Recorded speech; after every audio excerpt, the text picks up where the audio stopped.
Benvenuti al Giro del Mondo in 80 giorni, a cura di Radio Nostra, ogni martedì sera in diretta streaming dalle ore 21.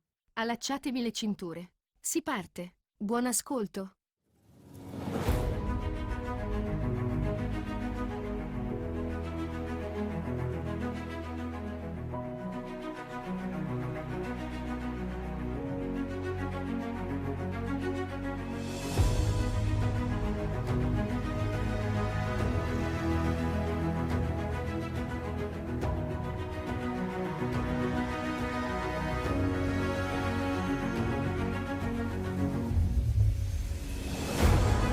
Eccoci qua, buonasera a tutti per questa nuova trasmissione che chissà chi lo sa se andrà in onda oppure no. Io sono ottimista, abbiamo riprovato col secondo giro. Rossella, ci sei? Si chiama l'ottimismo della volontà. Allora, sembra che in diretta non siamo, vabbè, ma comunque noi ci proviamo, tutt'al più c'è la registrazione, mettiamo in onda la registrazione. Oggi va così, oggi le linee sono un po' son piene, c'è gente che non si riesce a collegarsi, la linea che salta. Tu dici che è E- colpa delle linee. ma non lo so, la memoria piena del server, del service, di tutto quanto. Bah. Allora andiamo col primo brano. Mi pare di rivivere già questa situazione con Chissà come mai. col brano di Livia Bigi, Saudade, ed è una cover poi di Cesaria Evora, una portoghese. Andiamo col brano di Livia Bigi.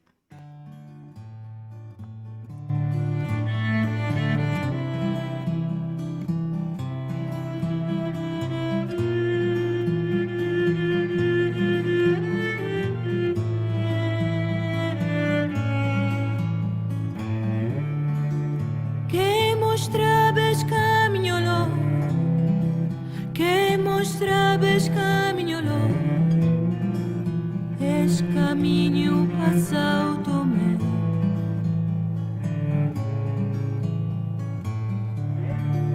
Que mostrabas caminholo, que mostrabas caminholo, es caminho passau tomé.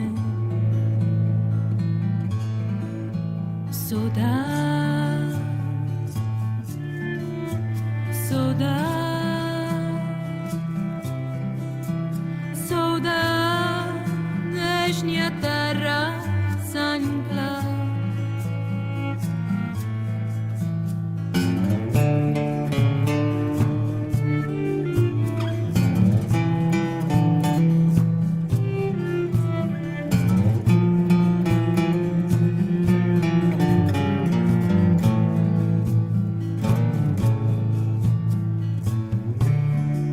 Si vos escreve, monta, escreve.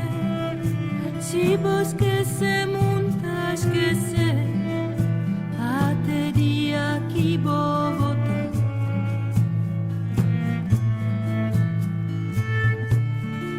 Si vos escreve, monta, escreve. Si vos esquece, monta, esquece. Até dia que vou voltar. Saudade, saudade, saudade, és minha terra sem clara. Saudade, saudade, saudade, és minha terra sem clara.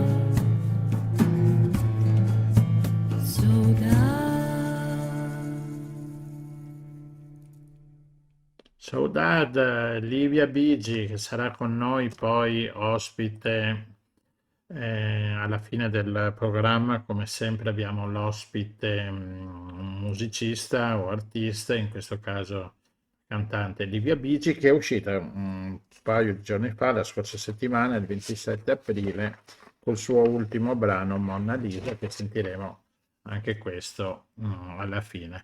Rossella, abbiamo il collegamento con la registrazione che ci ha mandato Sami Abu Omar da Gaza, perché è difficile trovare, riuscire a fare la diretta con Gaza. Direi Perché quando c'è internet non c'è l'elettricità e viceversa, di solito non c'è nessuno dei due in effetti. E ricordiamo che i giornalisti ancora non possono entrare a Gaza, eh. Entrano dei gruppetti scortati dall'esercito che li porta dove vuole l'esercito, ma non c'è ancora possibilità per i giornalisti, siccome la motivazione era che erano motivi di sicurezza, Hamas, eccetera. Adesso si fa un po' fatica a capire per quale motivo ai giornalisti sia ancora impedito di entrare. beh, E va bene. se sono impedite le navi a Creta, passare per di là. A Creta, bravo, a 1000 chilometri. Esatto. Sì. Va bene, allora sentiamoci Sami cosa ci dice. Qui la situazione, soprattutto a Gaza, è molto difficile, la situazione sanitaria, la situazione umanitaria è sempre peggio, soprattutto da quando ora è cominciata praticamente il caldo. E qui ci sono dei problemi, soprattutto sull'igiene praticamente anche dell'ambiente, perché i comuni non stanno funzionando, perché sono stati praticamente distrutti i loro macchinari, tutto quanto. Noi qui abbiamo una sofferenza grandissima, soprattutto per la causa di prove che stanno emergendo tra delle tende, un pericolo praticamente strisciamente che minaccia la vita dello sfollato a Gaza, perché la situazione umanitaria nei campi di sfollamento sono peggiori, soprattutto stanno peggiorando da un giorno dall'altro, per causa che ci sono accumuli di rifiuti ovunque, soprattutto ci sono il deterioramento dei servizi, scende praticamente così, se lo porta praticamente con la riduzione dei servizi di raccolta rifiuti, tutto quanto, abbiamo problemi di questi di topi, di insetti, e poi tutte queste causano delle ferite soprattutto alle persone perché cominciano a grattare tutto quanto, poi ci sono anche danni economici, poi disagio psicologico soprattutto. La causa di questo ci sono praticamente quasi un mese fa una bambina è stata praticamente morsa da un topo in faccia, dove è stata portata ricoverata in ospedale. Nella Sicilia di Gaza, soprattutto durante questa guerra che durava da 3 anni, il pericolo non si alimenta mai, c'è praticamente prima cadono missili, cadono bombe dal cielo, ora i topi, gli insetti escano da terra, vuol dire siamo attaccati sia da sopra che di sotto.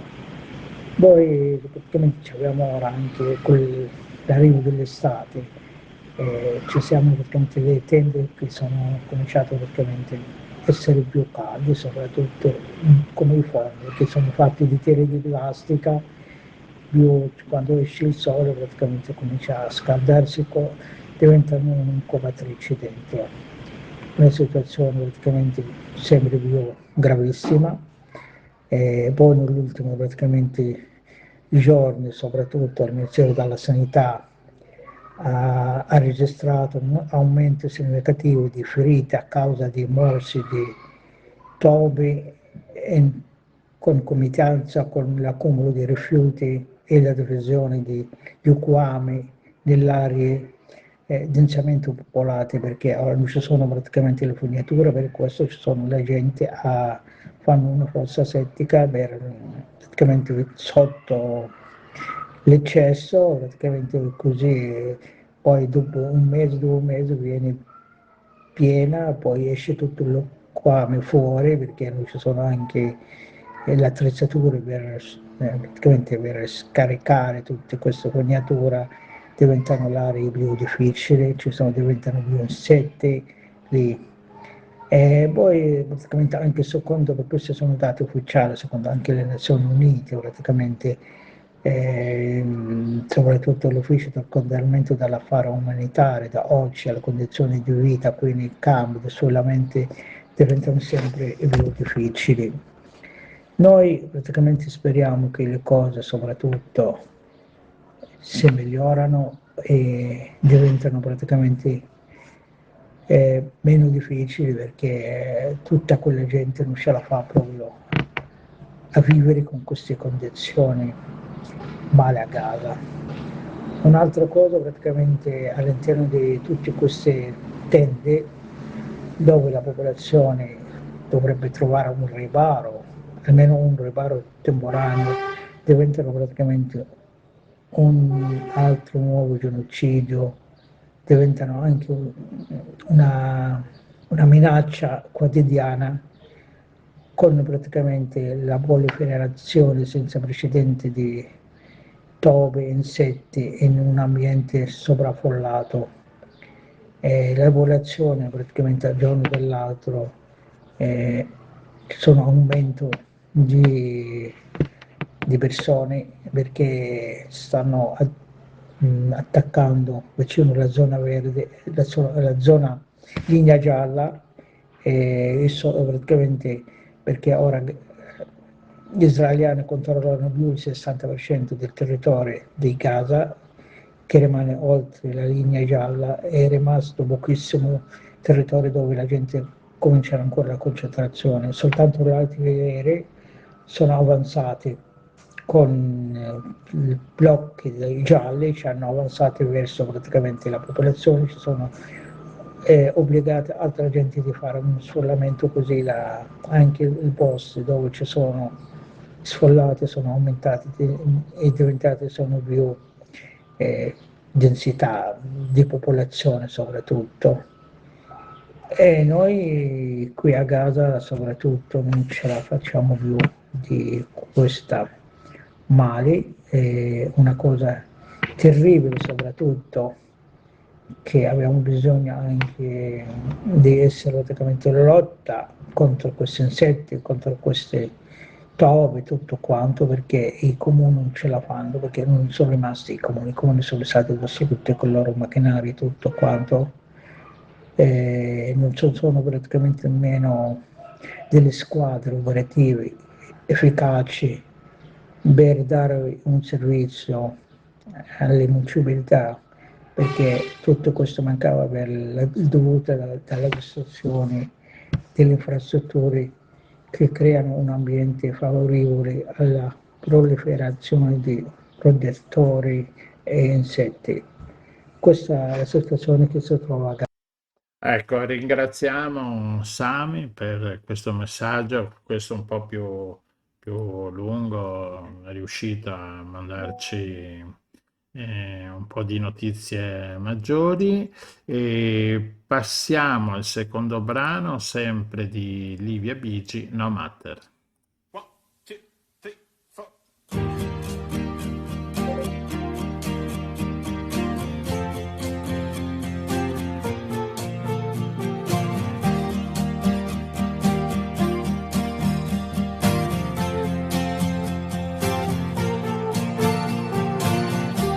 I gave you my soul, I gave you my pain, you crossed my mind. I wondered if my time was wasted just to lose my fight. I don't know, but together I can still love you better. I could love you tonight. But forever I could leave in my heaven, no regrets for tonight. I believe your eyes, but I forgive, and you believe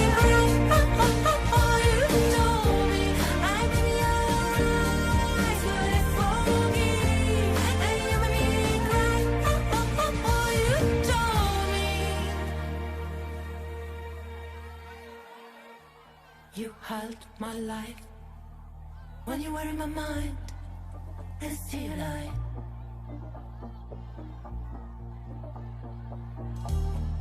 Who can believe you started to feel, then became a promise. And no we're together, with your light doesn't matter. I could love you tonight, over forever. I could leave you my heaven, no regrets both tonight.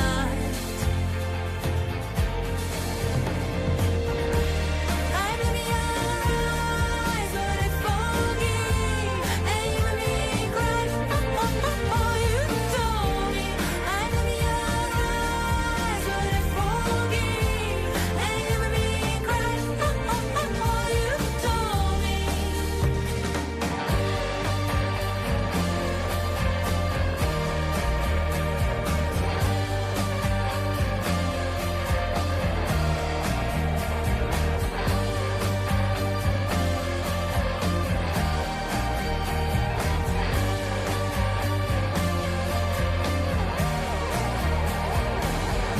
I can love you better and shout my baby. I can take you out to dance tonight. I believe your eyes when I forgive, and you and me cry, oh, you know me. I believe your eyes when I forgive, and you and me cry, oh, you know me. I believe your eyes when I forgive, and you and me cry, oh, you know me. I believe your eyes when I forgive, and you and me cry, oh, you know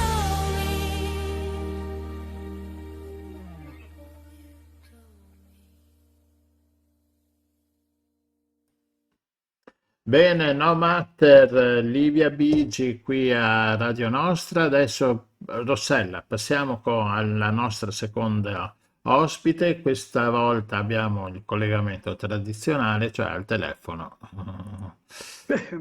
Molto tradizionale. Abbiamo Esatto. con noi la dottoressa Marina Lacis, che è Leicis. Lecis. scusa, che è dottoressa forestale, CTU, che vuol dire perito più o meno, vero? Presso di civile e anche penale presso il tribunale, esperta di PFAS e di microplastiche e di tutte queste sostanze emergenti che ci rovinano la salute.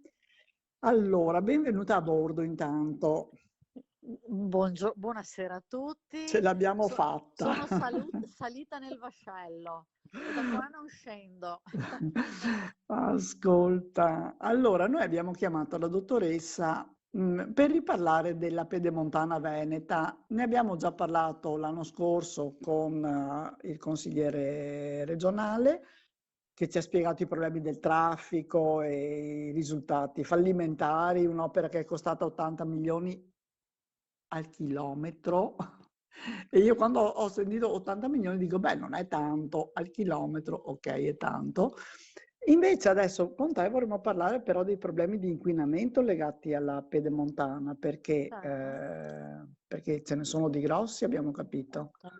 Allora, io seguo i PFAS dal 2013, quindi ho seguito tutto il discorso Miteni fino ad arrivare al processo. Ci sono le mie perizie, eccetera, eccetera, depositate nei vari tribunali e le varie procure. Ho continuato gli studi e ho seguito la pedemontana, tutto il tracciato, tendo a precisare, quindi la tratta della provincia di Treviso, dove abbiamo trovato l'amianto, poi vi spiego perché, e poi la tratta vicentina, in particolare le gallerie di Mado Non e vi di sento. Sant'Urbano. Mi sentite? Sì, sì, È sì, chiara sì, la bene. voce? Sì, sì, sì, Ok. benissimo, sì, grazie Marina. Allora, vorrei, visto che ho cominciato con la tratta di Treviso, dirvi perché l'amianto. È partito anche un processo. E all'epoca ero appunto con l'avvocato Destro, che poi è lo stesso avvocato che ha seguito con me le gallerie e i processi della parte vicentina.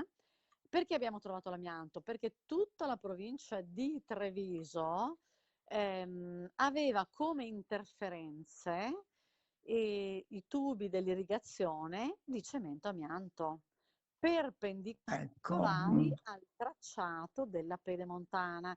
Quindi erano delle interferenze, 44 chilometri di interferenze, che la pedemontana doveva ovviamente rendere neutre, quindi impacchettare questi tubi di amianto, va bene, e renderli innocui e depositarli nelle discariche specializzate, ok? Che cosa è successo e di cosa noi ci siamo accorti? Abbiamo avuto anche le analisi dell'ARPA, eccetera, per cui è partito anche il processo, che alcuni tubi sono stati triturati.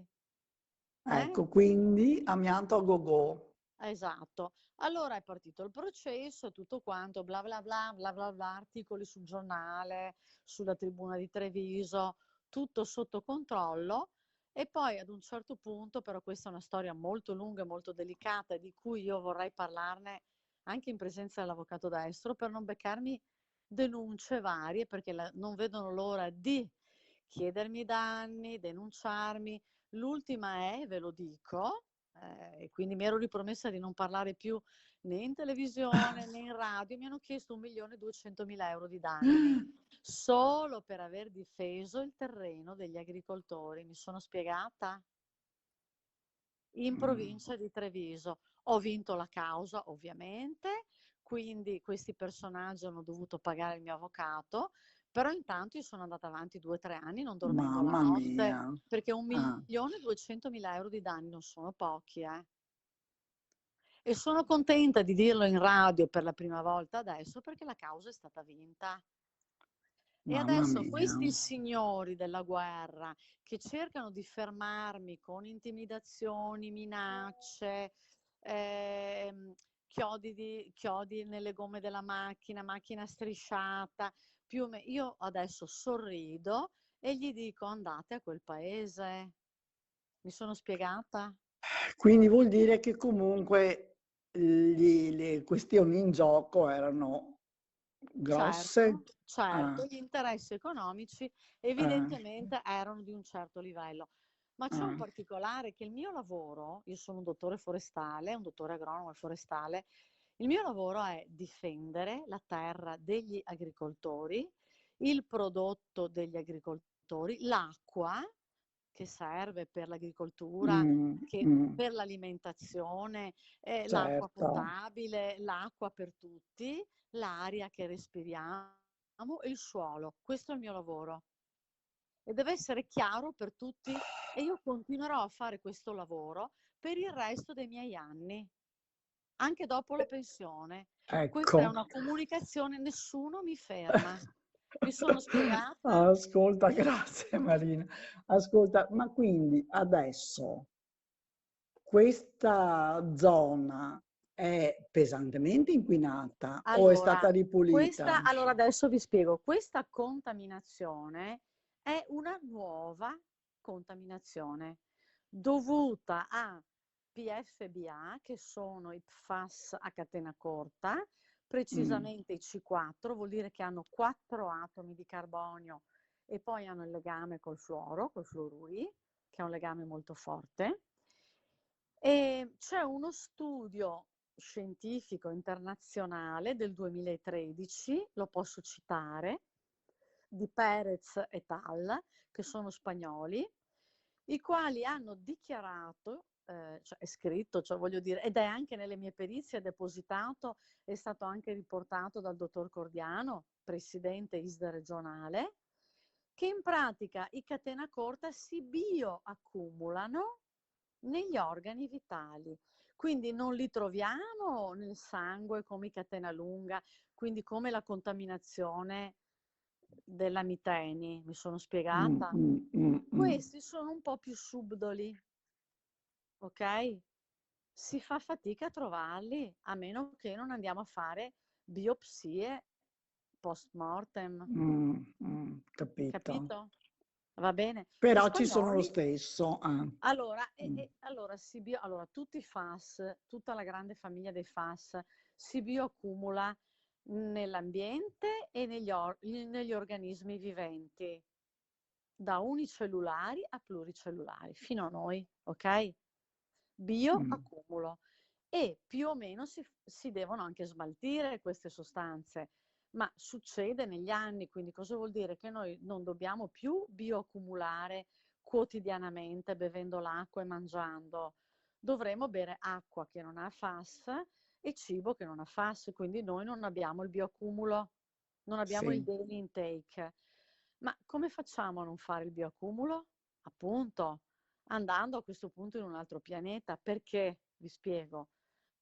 L'acqua, ad esempio, dell'acquedotto di Padova e di Abano, l'abbiamo detto nel convegno organizzato il 19 dicembre, anche su consiglio di 2 magistrati, nel Padovano, 250 persone anche in piedi, ok? E abbiamo comunicato questa nuova contaminazione delle acque potabili. C'è, è in corso. Però sono considerate potabili perché non c'è il superamento del valore limite di legge. Ok? Ma qual è il discorso? È che i cittadini devono essere consapevoli del bioaccumulo, sì o no? Certo, Da dove certo. vengono questi catena corta? Non lo dice la dottoressa Lecis, lo dice la Sinergeo, che è l'azienda che è stata chiamata dalla Regione Veneto per fare gli studi, lo dice ARPAV, va bene? Quindi noi lo diciamo in base agli studi degli enti preposti che hanno trovato queste sostanze nei nostri acquedotti, nei nostri campi pozzi di Villa Verla, eccetera, eccetera, che sono vicini a che cosa? Alle cave, a monte ci sono le cave, dove hanno portato le terre e rocce di riporto delle gallerie di Sant'Urbano e di Malo. Ecco là. Ma perché? Perché Che loro, quindi, aspetta, loro, perché qui ti ascoltano da tanti posti lontani sì, anche, quindi sì. parliamo di nuovo della pedemontana, giusto? Certo, arriviamo Mm. là, ma non lo Mm. dice la dottoressa Leicis o l'avvocato Destro, o l'avvocato Bortolotto o chi per essi, cioè noi che stiamo studiando, no? Ce ne siamo occupati per forza perché abbiamo fatto anche l'osservazione alla riapertura della valutazione di impatto ambientale della pedemontana che è stata riaperta nel 2025 perché hanno trovato i PFBA, avete capito? Che derivano dalla mescolanza delle terre e rocce di scavo delle gallerie di Malo e Sant'Urbano della pedemontana. Ma queste terre e rocce di scavo non sono solo terre e rocce di scavo, c'è stata questa mescolanza e contaminazione con i PFBA usati perché? Perché sono impermeabilizzanti e perché sono delle sostanze che rapprendono diciamo, la cementificazione veloce. Parlo in termini Ok. molto terra-terra perché ci No, possono ma fai capire bene tutti, perché così perché capiamo anche noi. ci deve capire la zia Maria piuttosto che lo scienziato, tutti devono capire queste sostanze, i catena corta, i C4 per eccellenza, hanno scoperto che velocizzano, sono come un enzima che velocizza la reazione di cementificazione e quindi di costruzione della galleria. E Avete aspetta, questi capito? qua naturalmente sono di produzione sintetica, cioè non È sono... tutta chimica, ok. chimica di sintesi, cioè voglio Sì, dire, sì, sì. ecco, comunemente vengono prodotti e queste sostanze non sono vietate, mentre hanno bloccato la produzione della miteni perché il PFOA l'hanno trovato che poi era cancerogeno per l'uomo. Questi catena corta li stanno producendo, non c'è ancora il divieto, ok? Ma qual è il problema? Che sono stati messi dove? Nelle cave, in cave che non hanno praticamente la superficie impermeabile, quindi sono E passate. quindi un po' alla volta Sono arrivate, sgocciolano. no, sono arrivate nuotando come dei pesciolini Ecco. fino agli acquedotti, ai campi pozzi di Padova e di Abano. per cui sono stati E chiusi quindi 8 pozzi ancora l'anno scorso ed è scritto che, non è la dottoressa Lecis a dirlo, ce l'hanno detto, è scritto che sono stati persi 500 litri al secondo di acqua potabile. 500 litri al secondo. al secondo. Ok? Ma allora adesso vi dico in realtà qual è il vero problema. Allora, abbiamo già l'esempio della Miteni, c'è già un processo, c'è già stata una sentenza di primo grado, c'è già l'avvelenamento delle acque, avvelenamento, non contaminazione, Sì, avvelenamento, ok? Acclarato, poi per carità c'è il secondo grado di giudizio, cioè hanno impugnato tutto, ma questo è il diritto che lo permette, quindi voglio dire, si devono difendere, eccetera, eccetera. Questo è il decorso, diciamo, della parte giuridica, dell'attività giuridica. Ci mm, sta, è tutto legale, è un diritto, no? Bene, la difesa è un diritto, perfetto. Ma il vero problema qual è?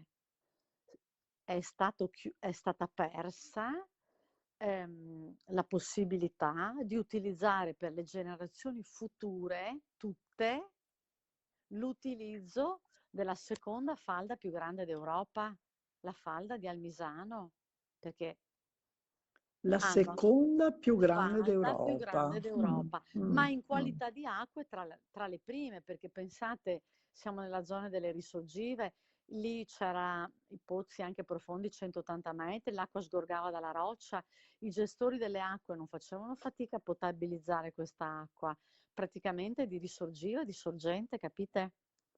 Pura, quasi pura. Quindi buonissima. E Buonissima, adesso è contaminata. è persa per forza perché? Perché i gestori delle acque, dopo aver usato per anni filtri e carboni attivi, spese folli, milioni di euro, hanno cominciato a cercare l'acqua a monte, hanno creato nuovi campi pozzi a monte di questa contaminazione. Adesso sono a posto, però guardate che fatica che hanno fatto i gestori delle acque. Ma vi sembra una cosa normale? No, no. Il gestore No, delle acque sì. aveva già una falda meravigliosa, c'era già un'acqua meravigliosa, perché bisogna andare a contaminarla e a perderla per le generazioni future. E come se non bastasse, questa cosa si sapeva, era all'ordine del giorno, lo sapevano tutti, anche i bambini della terza elementare. Allora perché andare a giocare col fuoco? Adesso stiamo parlando di un'altra falda, quella di Villaverla, avete Mm, capito? Quella dove ci sono le risorgive del Bacchiglione, del nostro sì. fiume. Ma, ma porca miseria, c'è già una contaminazione in corso, hanno già chiuso un sacco di campi pozzi, hanno già i gestori delle acque preso l'acqua a monte e noi dove andiamo a prenderla? Dove andiamo adesso? Mi sono spiegata? Sì, sì, no, no, anche, Cioè, anche troppo bene, nel senso. allora, il Mm, vero problema non sono i valori limite, non sono tutte queste cose qua. Il vero problema è, si sapeva che c'era già questa contaminazione, era stato detto anche che il PFBA era cancerogeno, il catena lunga, ce l'ha detto lo IARC, ok? La famiglia è grande, grandissima, stanno ancora studiando alcuni FAS, ok? Ma fanno parte della stessa famiglia, sono tutti interferenti con gli ormoni. Non so se mi sono spiegata, ecco, cioè sì, perché sono tutti che si sì, sì, bioaccumulano. sì, La sì, pericolosità è il bioaccumulo, avete capito? certo. Cioè noi, i nostri reni stanno impazzendo adesso, i nostri reni, cioè, allora, e poi non sappiamo, è ancora peggio perché di questi catena corta abbiamo pochissimi studi, ok? Di quelli che abbiamo ci dicono che si bioaccumulano negli organi vitali, cervello, reni, fegato, polmoni, cuore, C4, reni e cervello, lo sappiamo, ok? Ce l'ha detto Perez, lo sappiamo dal 2013, lo sa tutta la comunità scientifica internazionale. Lo sanno anche i magistrati che hanno letto le mie perizie, perché io il lavoro di Perez l'ho messo dentro, va bene? Lo sanno, tutti lo sanno, ok? Ma anche il giornalista Marco Miglioni ne ha scritto, cioè voglio dire, lo sanno, si sa. Allora, perché non essere più attenti ancora? Perché non applicare il principio di prevenzione e precauzione sancito dalla Comunità Europea dal 2013? Io voglio far valere questi principi che ci Ma dicono. quindi certo. Avete capito? La prevenzione e la precauzione, perché noi sappiamo già che c'è già una contaminazione storica in corso dagli anni 60, che ci ha rovinato una falda per le prossime generazioni future. Andiamo a rovinarne un'altra? Oltre ad avere creato anche problemi alle persone che vivevano proprio no, nella Certo, zona. Noi certo, abbiamo avuto in radio certo. anche le mamme No Fuss, Le mamme cioè, non insomma ci FAS, hanno allora le raccontato mamme non anche... FAS ah, hanno ah. acceso un faro immenso dal punto di vista sanitario, però anche ambientale. Ma le mamme no FAS, grande applauso, adesso bisogna fare un applauso a queste mamme. Ma sapete che sono andate in India ad aiutare le famiglie indiane perché la Miteni chiusa Che in hanno, Italia sì, è sì, riaperta sì. in India? Sì, sì, ho E le visto, abbiamo mamme no visto. FAS sono andate in India. Ma ci rendiamo conto, ragazzi? Sì, ma è Allora, anche la loro perseveranza nel far ma emergere la il loro problema, perché perseveranza, all'inizio ma nessuno se certo, le filava, insomma, no? ma va Quindi... là, nessuno gli dava retta. Ma allora, adesso gli si dà retta ormai da qualche anno. C'è un processo, c'è un primo grado. Avevamo bisogno anche di andare a toccare i Campi Pozzi di Villa Verla. Ma ragazzi, Quindi in pratica, adesso per riassumere, tu ci stai dicendo che non solo abbiamo devastato, ma continuiamo tranquillamente a farlo. ma Cioè, capite che questa posizione, a mio avviso, è ancora più grave? Mi sono spiegata? Perché è ancora più grave? Perché mentre con la Miteni all'inizio si sapeva gran poco e hanno dovuto fare gli studi, c'era ancora lo IARC che si stava spalleggiando nelle sue analisi, valutazioni, monitoraggi, Lo IARC, l'Associazione Internazionale Mondiale che studia se una sostanza è cancerogena o no, per l'animale, per l'uomo, potenziale o meno.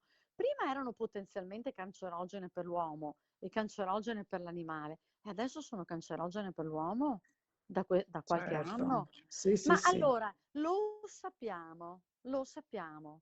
Cominciamo a fare ste cacchio di gallerie. Vogliamo fare un po' di attenzione? E guardate che io l'ho detto, sapete come mi hanno chiamata? Cassandra, mi hanno presa in Ecco, giro, mi hanno riso ecco. dietro, mi hanno minacciata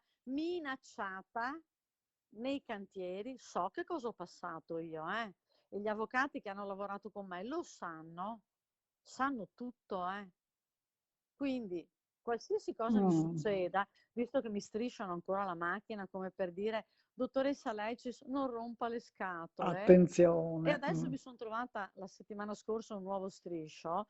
Io dico a questi che me l'hanno fatto che non ho paura di loro. Io non ho paura. E se la devono mettere via? Perché io vado Allora, avanti, lavoro per la verità, se la devono mettere via, quest'anno compio 62 anni e gli romperò i maroni per il resto dei miei anni. Mi sono spiegata? complimenti perché Io non mi insomma fermo ti e sentiamo combattiva. Ah. ho una rete di collaboratori, ma potentissima, nel bene, che supera le loro conoscenze. Mi sono spiegata? Perché ormai chi lavora nel bene per anni viene anche protetto, giusto? Come è giusto che Come è sia. giusto che sia. Ascolta, e E allora questo lo dico noi... per la prima volta in radio a 360 gradi, perché è ora di dirlo. Mi sono spiegata? e fai molto bene. Ragazzi, Ascolta, allora, noi siamo molto contenti di avere ripreso questo discorso abbiamo collegato un po' di puntini, nel senso avevamo avuto le mamme no fast, abbiamo parlato della pedemontana che è disastrosa anche dal punto di vista così logistico, e adesso tu ci hai aiutato a collegare un po' questi temi e a metterci sull'avviso ancora una volta. Stiamo attenti perché stiamo devastando l'unica Certo, casa che abbiamo per il momento, perché per il momento su Marte ancora non si può andare ad abitare. certo, certo. E allora, grazie mille dottoressa intanto. Grazie a voi dell'ospitalità nel E... vascello. Dai, però è un bel vedere, vero da qua sopra. Sì, sì, sì. Adesso si sente anche il mio cane abbaiare che fa la guardia, Ecco. Ecco. E niente, io ringrazio ancora le mamme no fast, devo dire la verità, ma vorrei anche ringraziare il lavoro del NOE, perché il lavoro del NOE, il Nucleo Operativo Ecologico di Treviso, è stato un lavoro grandissimo che ha permesso che il processo potesse andare avanti. Ah, bene, bene. E dopo ringrazio tutti gli avvocati, in particolare l'avvocato Bortolotto, che è l'avvocato di Medicina Democratica e di ISDE, Medici per l'Ambiente. Bene, ecco. E Ecco, fai no, ci bene a nominare tengo, queste persone no, che ci fanno un tengo gran perché lavoro. l'avvocato Edoardo Bortolotto posso dire che è stato il primo avvocato ad occuparsi di FAS, ma si è occupato anche di altre cose e per Medicina Democratica, per noi, perché anch'io sono medico ISDE, faccio parte dei medici ISDE e devo dire che questi avvocati sono preziosi, veramente.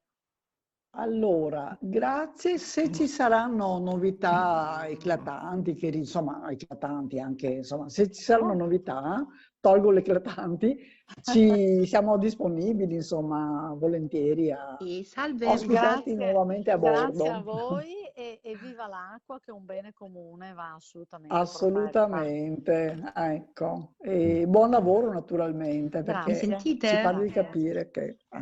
Comunque la squadra è bella grande, è bella numerosa, quindi siamo un esercito. Questo messaggio Bravi. deve arrivare a chi di dovere. Complimenti. Va Ciao, bene, a presto. bene, grazie mille. Ora ci sentiamo A voi. mais, Livia Bigi. Arrivederci.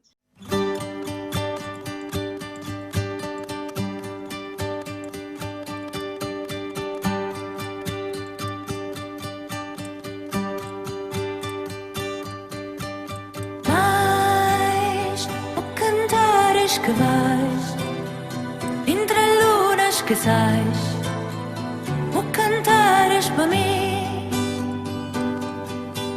Mais sol e lunas que vais, se cantares que nais, fare lunas a vir. Oh, stare solo a esperar, ulelele que mais, sento ancora esta via do mar da grifa de vento que nasce. Oh, não te grito do mar, que é maçara de sal, vou te acordar.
Allora, eccoci qua, Livia, che è a Roma. Dicevo che il 27 aprile è uscito il brano Mona Lisa. Raccontaci un attimino questa ultima tua opera e dopo però vorrei sentire anche un po' sugli altri brani che avevamo messo durante la trasmissione. Allora, questo Mona Lisa nasce? La Mona Lisa nasce, ormai un po' di tempo fa, e è stato forse uno dei primi brani concepiti con l'idea di fare un album. Io avevo già scritto tanti altri brani, ma diciamo è stato un po' il viatico per pensare l'idea del progetto dell'album. E poi ha avuto un po' una storia lunga, diciamo, di produzione. Però nasce appunto in un momento un po' delicato per me, insomma. C'era mia madre che non stava bene ed è nato una sera, in realtà, e l'ho scritto molto velocemente. Io, diciamo, io compongo sia con la chitarra, sia insomma buttando giù delle parti armoniche con la chitarra, sia anche però con i programmi, quindi utilizzando diciamo anche delle parti elettroniche, delle loop, delle sequenze. In questo caso stavo diciamo giocando un po' con questo programma e è uscita fuori questa idea melodica. Ed è apparsa subito questa immagine appunto nel ritornello di Mona Lisa, che in realtà è apparsa in maniera, come dire, quasi involontaria. Poi l'intero brano ha preso un po' la forma di un brano che racconta in qualche modo un momento di vuoto, un momento di perdita, un momento di caduta e in cui però appare questa immagine appunto di Mona Lisa e il ritornello appunto recita questa frase appunto: Mona Lisa, lei ride per me, che in realtà appunto è un po' l'intenzione di rivoltare un po' il senso, no, che normalmente si dà all'arte in generale, in particolare a queste icone dell'arte molto importanti che hanno un certo, come dire, una certa notorietà, anche un po' icone pop, no? Ormai diventate anche icone pop, cioè che invece di visitarle sono loro a visitarti. In questo caso è Mona Lisa che appare come una sorta di visione e che mi visita in questo momento e in qualche modo diventa quasi un'immagine catartica, che se vogliamo è un po' anche qualcosa che è anche legato realmente poi a quello che è il senso della Mona Lisa, perché la Mona Lisa insomma è un quadro, un'opera che nasconde tutto un valore quasi misterioso, Sì, sì, una sorta misterioso.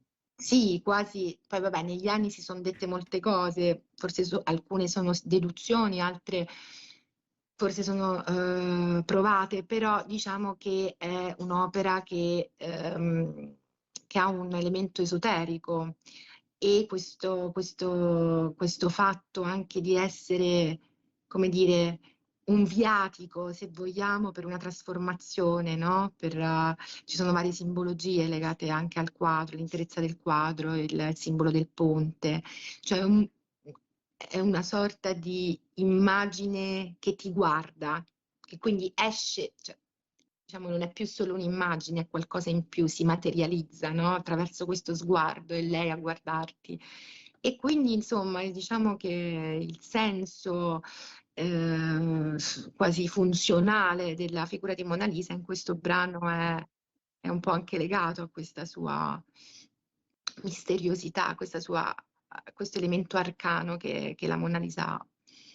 Mona Lisa, anche se è un brano pop, è un brano che, cioè, che per me nasce un po' anche da un po' un sentimento quasi mistico, ecco, intimo, Oh, intimo, privato. ma ha anche una buona armonia, diciamo anche, leggevo un attimo la tua biografia che hai percorso anche un tratto di musica popolare, no? Quindi anche all'interno di appunto Mona Lisa si sente, no? qualcosa di musica popolare, tradizionale, con degli aspetti anche, leggevo che hai studiato ballo flamenco e quindi, e oltre al fatto anche al brano che abbiamo messo prima, portoghese, insomma, c'ha questa venatura un po' anche popolare. Almeno Sì, il primo ascolto che ho ascoltato subito a Mona Lisa, prima dopo chiamato Agnese per sentire, mi ha portato, insomma, ti prende subito, insomma, abbastanza questa parte melodica. sì, sì, io in generale tendo a cercare, poiché non sono, diciamo, una strumentista, tendo a lavorare molto con la voce, a cercare molto delle melodie che siano sia semplici da un lato, sia però in qualche modo che possano avere una loro potenza melodica, appunto. Per me è molto importante che ci sia una melodia. Mona Lisa lavora appunto, cerca di evocare attraverso questa melodia del ritornello, poi lavora un po' su questo salto d'ottava della voce, perciò gioca anche su una voce più scura e una voce più chiara che dialettizzano nel senso, nel brano e quindi sì, c'è un'intenzione, diciamo, di dare impatto attraverso la melodia alla musica, molto meno attraverso l'armonia, forse, o la Certo. complessità armonica. E, e appunto su questo discorso della musica popolare, quando io ho ascoltato Mais, ho detto, bella questa, bella melodia, però non riuscivo a capire le parole. L'ho fatta ascoltare anche a mia moglie, ho detto, ma secondo te è portoghese o lei ha storto il naso? Fa, no. E quindi ti ho scritto e tu mi hai spiegato che lingua è questa canzone Mais? Allora, faccio una Almeno premessa. si dice poi mais anche, o... Si dice mais Ecco. e in realtà si dice mais. Allora, la premessa è questa, il mio progetto è volutamente un progetto che attraversa varie sonorità, come si può Mm, sentire, diciamo, anche dalla varietà proprio di costumi, diciamo, proprio di uso proprio degli strumenti in alcuni brani e invece di elettronica in altri. E quindi da una parte c'è questo gioco e dall'altra c'è il gioco, diciamo, sulle lingue, che poi insomma lo troviamo anche in Mona Lisa, che un po' mh, ha degli inserti anche in inglese. Alcuni dei miei brani, forse quelli più intimi, quelli che hanno forse un po' più un'eredità legata al fatto che io ho iniziato facendo comunque progetti di fado portoghese, mm, musica spagnola, ho lavorato molto nell'ambito della world music, quindi chiamiamola così, insomma, una grande categoria, però ho lavorato con cubani. Comunque un periodo ho fatto anche proprio musica portoghese, lusofona. E quindi Mais è un po' una specie di tributo, però chiaramente io in questo caso non conosco il portoghese, ma volevo restituire una sonorità. In particolare in quel momento mi era nata una sonorità molto legata a, cioè, voglio dire, era immersa questa sonorità senza che io lo volessi e in qualche modo ho anche pensato di mettere un testo. Poi in realtà mi sono detta che non avrebbe avuto senso, perché in realtà questo aspetto molto sonoro, questo giocare con semplicemente la sonorità del linguaggio è un aspetto importante del mm. mio rapporto con la musica e quindi insomma, non lo voglio sconfessare, voglio che sia parte del progetto. E Mais nasce in questo modo, poi ovviamente ha una traduzione, nel senso che se uno poi guarda parola per parola, ci sono delle parole che possono sembrare quasi dialettali, delle parole in portoghese, Mm, delle parole in spagnolo, poi se leggi il testo puoi intendere in mm. realtà, però insomma mai ci vuol dire più e in quel momento è un po' anche quello una specie come dire, di invocazione alla vita, questo brano. Ma molto semplice, è un brano molto semplice, non Sì. ha la pretesa di essere un brano complesso, è Sì, sì, sì, no, volutamente. certo è godibile ascoltarlo per la sua appunto semplicità e-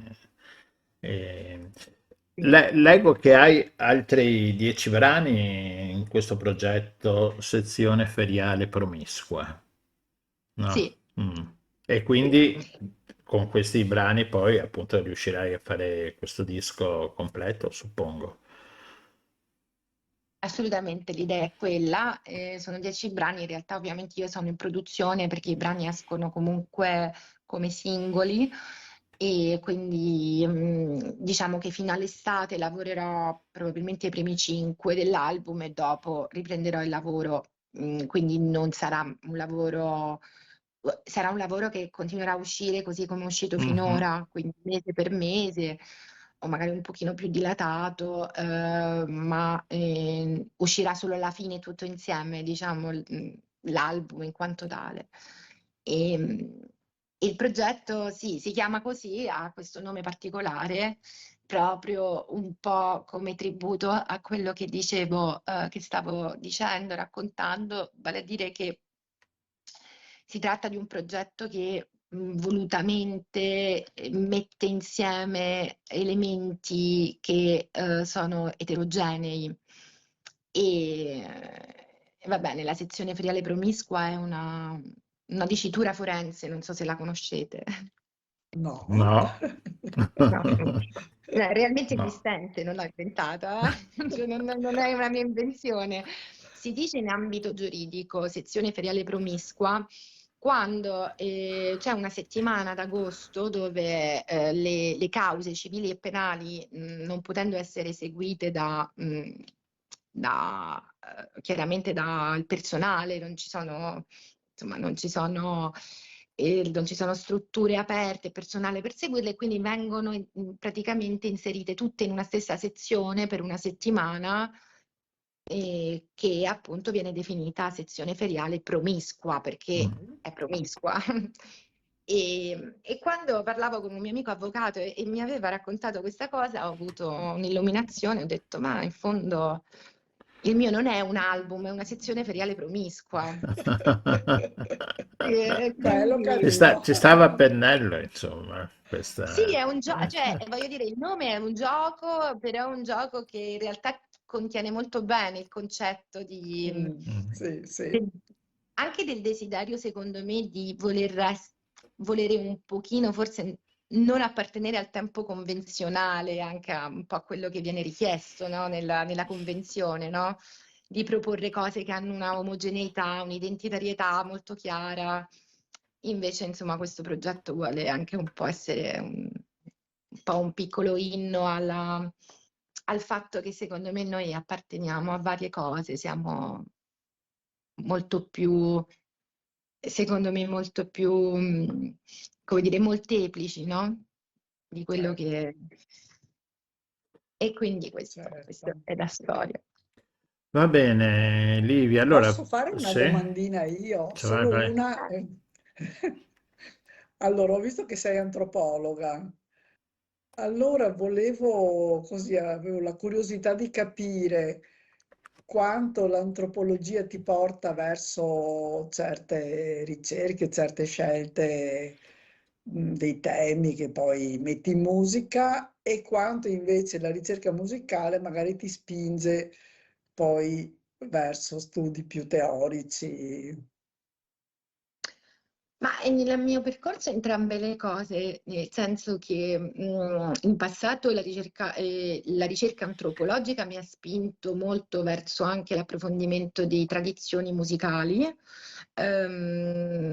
Anche, insomma, io ho fatto anche delle piccole ricerche proprio di natura etnomusicologica e quindi c'è stata tanta confluenza anche poi nell'interesse proprio per la musica portandolo dentro gli studi teorici nell'antropologia.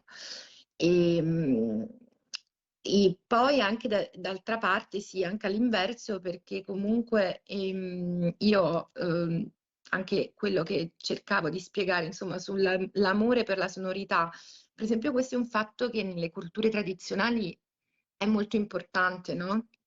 Nel senso che chiaramente la testualità e il significato può avere un valore, però nelle culture di tradizione orale il suono, l'emissione del suono è sicuramente estremamente importante. Poi io ho fatto ricerca in Africa, vabbè, in Africa in particolare ovviamente loro hanno le lingue tonali, una musica dove il suono, l'emissione proprio sonora ha un valore forte. Poi chiaramente in una lingua tonale c'è sempre anche un significato, no? Nel suono, però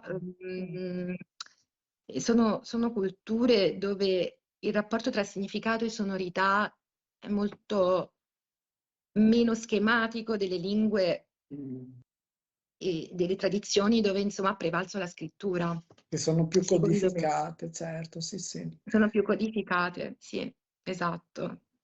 Quindi c'è anche tanto questo. Quindi c'è comunque un sistema di vasi comunicanti, insomma, fra musica e antropologia, ecco. Sì, assolutamente. Sì, io penso che quando si fa anche un lavoro, diciamo, di natura intellettuale, è anche sempre un lavoro di natura artistica è l'inverso, no? E non so, Sì, sì, certo. se- non divido molto le due cose. Per me, insomma, sono cose che hanno molta prossimità. Certo. Va bene. Va bene, Livia, grazie mille per questa chiacchierata. Adesso noi ci ascoltiamo Mona Lisa e niente, auguroni per tutto. No, anzi, un'altra cosa, l'ultima cosa, per seguirti ho visto che hai Spotify, mi pare. Sì, mi potete seguire su Spotify cercando il mio nome, Livia Bigi, e poi su YouTube chiaramente, ma anche su tutte le piattaforme, ci sono insomma su Apple, tutte le piattaforme, neanche le so tutte, guarda. Però vabbè, la distribuzione È quella è là. generale. Mm. E poi se vuole anche su Instagram, sempre Livia Bigi, che poi insomma uno in realtà l'username è Livia_Bigi, quindi insomma, dovrebbe essere Bene. facile. Non lo so. Ok, certo. In Noi bocca al lupo allora in per il tuo bocca. progetto. Vi ringrazio moltissimo per l'ospitalità e Figurati. grazie tanto. Grazie a te. Grazie tanto e a presto. A presto, ciao, grazie. Ciao, ciao. Ciao, ciao.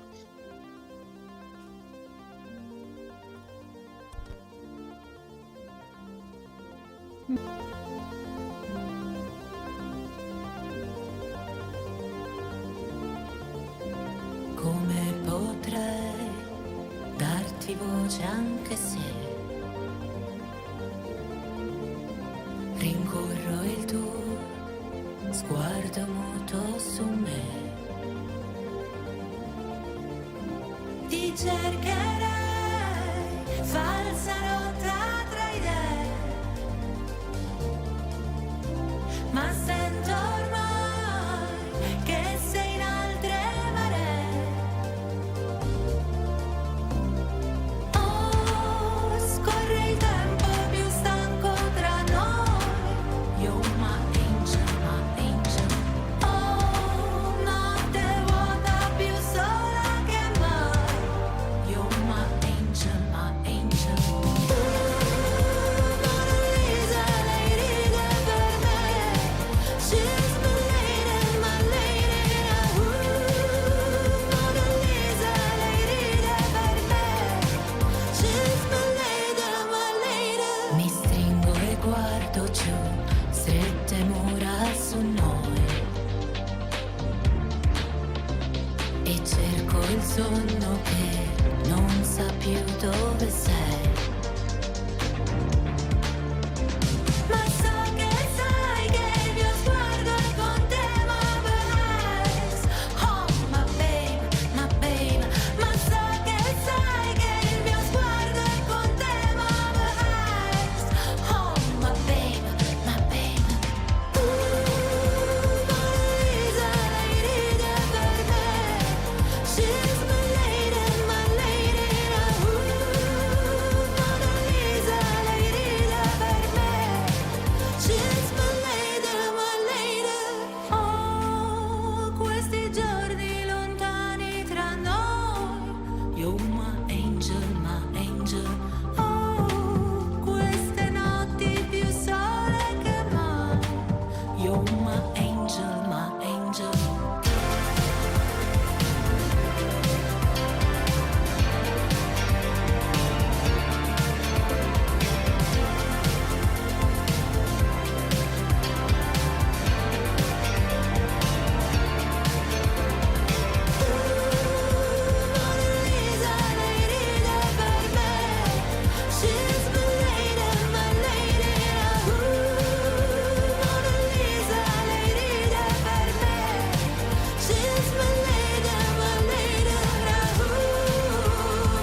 Ecco qua, ecco qui, eccoci nuovamente tornati. Mona Lisa di Livia Bigi, abbiamo avuto ospite con noi sulla nostra mongolfiera di Radio Nostra, il Giro del Mondo in 80 giorni.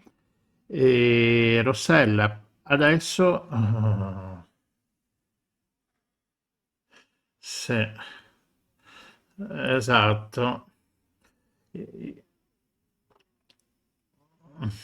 Allora, dovevamo avere il professore universitario Mauro De Logu, che dovevamo parlare un po' di cinghiali, no, Rossella?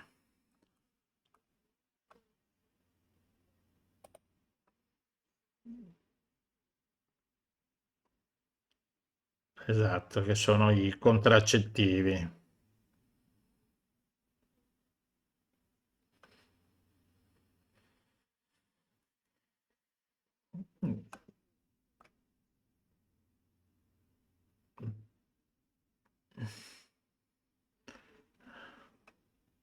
Esatto, sì. Poi adesso mettiamo anche l'altra finestra col terzo ospite che è saltato. Dovevamo collegarci anche con Mao Valpiana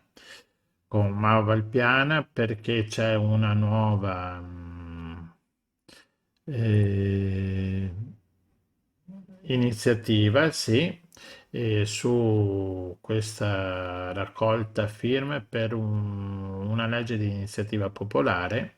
È iniziata il 13 marzo, questa, o il 13 o verso, comunque è iniziata a marzo, questa iniziativa referendaria che chiede appunto di istituire una forma di difesa civile, una struttura di difesa civile. Questa nuova legge di iniziativa popolare è formata da 5 articoli e c'è la sua prassi, c'è la sua modalità per istituirla. Adesso si stanno appunto raccogliendo le firme che hanno iniziato il 18 marzo, eccolo qua. No, il 18 marzo del 2026 è iniziato il periodo della raccolta firme e ha mi pare 5-6 mesi per raccogliere 50.000 firme. O forse 6 mesi, ora non ricordo. C'è il sito difesacivilenonviolenta.org dove c'è la possibilità di capire che cos'è questa legge di iniziativa popolare, gli obiettivi e il link anche, che lo trovate anche sotto noi sulle note di YouTube, c'è il link per andare a firmare questa iniziativa di legge popolare. Servono 50.000 firme, questo è il primo passo. Si firma con lo SPID o con la carta d'identità elettronica. Poi c'è un secondo passo che è la presentazione al Parlamento, una volta che è stata completata la raccolta delle firme, ci sarà la proposta in una delle due Camere, poi il terzo passaggio, l'approvazione. Ovviamente deve essere l'approvazione che deve essere approvata un po'. Sì, sì, sì, sì, sì. Per la copertura finanziaria si chiede di istituire il 6 per 1000 dell'IRPEF per fare questa copertura, quindi insomma è abbastanza possibile. Comunque anche di questo ne riparleremo con Mao Valpiana, che è un noto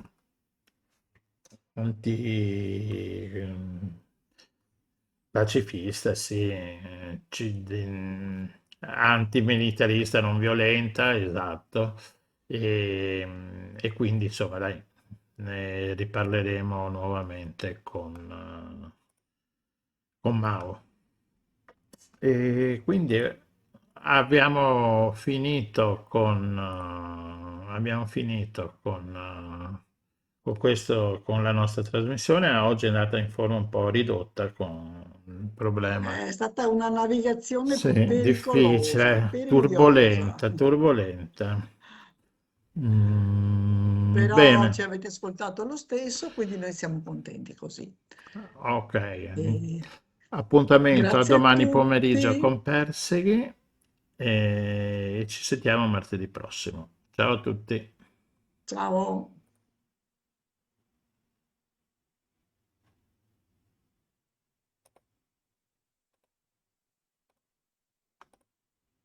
Avete ascoltato Il Giro del Mondo in 80 giorni, a cura di Radio Nostra, in studio, Rossella, Gianluigi, una produzione dell'Associazione La Rete. Vi aspettiamo. A martedì prossimo.